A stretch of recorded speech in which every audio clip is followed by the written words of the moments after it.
Bickley and Marotta Mornings. Arizona Sports, the local sports leader. Bickley Blast.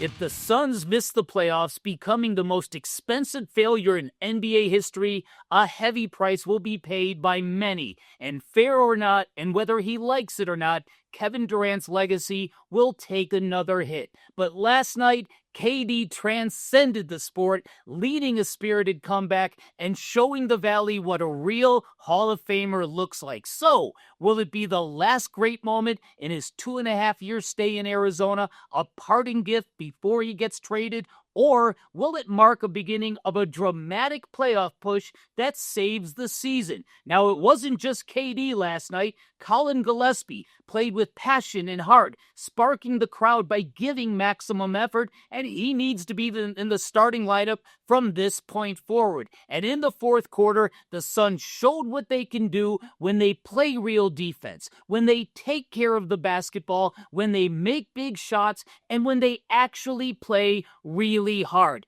Now, the latter shouldn't be too much to ask from the priciest team in history, and that fourth quarter must become the new standard over the final 20 games. Now, alas, I'm guessing that most of the Valley missed the outcome, but that's okay, because it's up to the Suns to give us more, to prove that last night wasn't the outlier, to prove that this team isn't beyond redemption. From a defensive standpoint, the Clippers shot 77% in the second quarter, 17 of 22, when they outscored the Suns 41-19.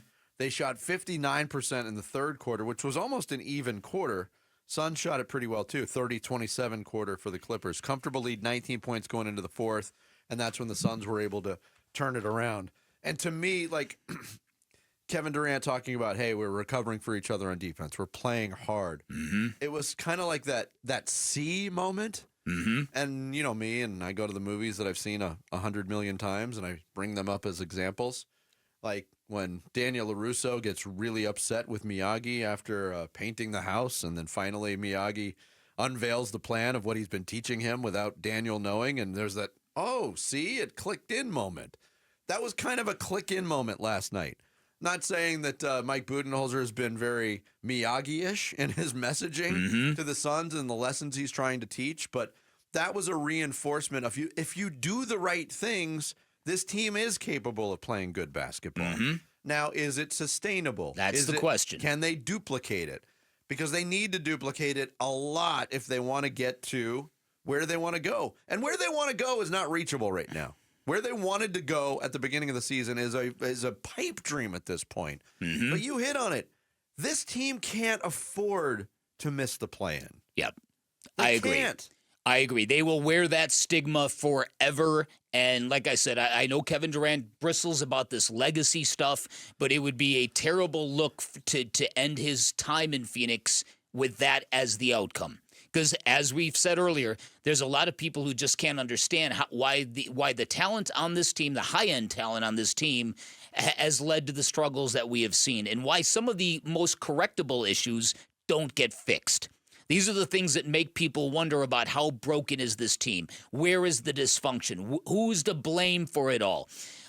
Look, you sustain what you did in the fourth quarter. Now, we're not asking you to score 43 points a quarter every quarter for the next 80 quarters of the season.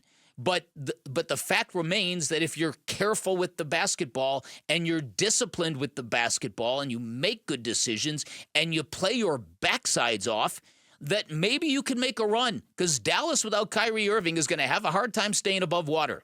Yes. And then the challenge becomes, can you beat Portland to the 10th seed? I hope the answer to that is yes. I would like to believe the answer to that is yes. Yeah, you got a little but they're bit going to have to show it. Yeah, got a little bit of a head start. By the way, just on a side note, since you brought up Portland, I was digging through some stuff yesterday and got the Tom Haberstroh newsletter sent out. Okay. And a lot of it is just focusing on Toumani Camara and the phenomenon he's become. Yeah, it's very depressing. NBA coaches and players on Portland's Toumani Camara. Damian Lillard. Quote, in my personal opinion, when I look around the league and I'm guarded by all the top perimeter defenders, I think he's right there at the top. His competitiveness, he has the size and length and energy to do it. He takes pride in it. He's constantly going. He's not going to go away. He's there the whole time. Toumani Camara is an elite defender, and I don't think people really know, and I don't think people have paid attention to how good he is. That's from Trey Murphy. Tyrese Maxey, the ball would go through the net, and he would try to deny me and pick me up the whole game. Someone who is that size and can pick up full court and is that relentless, kudos to him, man. That's from Tyrese Maxey. And J.J. Redick just said he's a banshee. Mm-hmm. And this whole thing was a push. Now with Wemby out and ineligible to win Defensive Player of the Year, Jaren Jackson Jr. is going to be out now. He was the perceived favorite. There's this push now for Toumani Camara to be the Defensive Player of the Year. Over Dyson Daniels? Dyson Daniels has got a very strong argument with those two, especially if they're ineligible. Dyson Daniels is averaging 3 steals a game. The gap between him and the number 2 dude in steals is the largest gap in history. Yeah. He's a menace. He basically won the game with a steal the other night in Memphis. I wanted to play this for you, too. This was pretty interesting.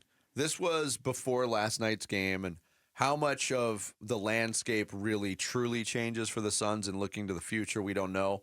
It puts a hold on things. But Jeff Teague has become quite the media personality. He's got his own podcast, 520 in the morning. Jeff Teague is also a guy who played for Mike Budenholzer in Atlanta for 3 years, including the 60-win season. He also, his last season in the NBA, he was part of that Bucks championship team coached by Mike Budenholzer. So he knows the coach. This is what he said about the relationship between Budenholzer and Kevin Durant. But I think if they trade KD, you're going to see the Suns, and it's not KD's fault, but they're going to have more continuity. Yeah. It's going to be a lot easier. I told you Coach Bud do a lot better with less. Yeah. He's going to find some glue guys, some guys that he can, build around D-Book, make D-Book the focal point, and it's going to be a lot smoother for them. But with all that talent over there, it's just too much for him on his plate. And he used to that San Antonio shit where everybody buying in. It ain't the same. Wow. How interesting is that? That's very interesting. He does more with less. Too much on his plate in terms of talent. Too much managing high-end talent. Yes. Wow. Okay. And look, he had a lot of high-end talent in Milwaukee, but I would say buy-in was certainly a strength of that team. And it helps when you got a guy like Drew Holiday setting the example, Giannis setting the example. That Atlanta team that made it to the Eastern Conference Finals and won 60 games, they didn't have a superstar on that team. Listen, I think the die is cast. I think Kevin Durant is still going to get traded in the offseason, barring some crazy, crazy finish to the season. I wonder if Mike Budenholzer is going to get more time based on that the dismissal of Mike Budenholzer was a premature narrative last week. Or I wonder if that die has been cast as well. Maybe. I was thinking about the same thing all day yesterday, even before the game. Thinking about the same. After I heard Jeff Teague's comments, right, I was thinking about that same exact thing. A lot of interesting stuff going to happen over the last 20 games. Well, listen, and we haven't even gotten into the Karl Anthony Towns story and what it might mean to the New York Knicks. We'll get into that a little bit later. Thanks for watching Bickley and Marotta. Click to see the latest Bickley Blast and hit the button in the middle to subscribe to Arizona Sports.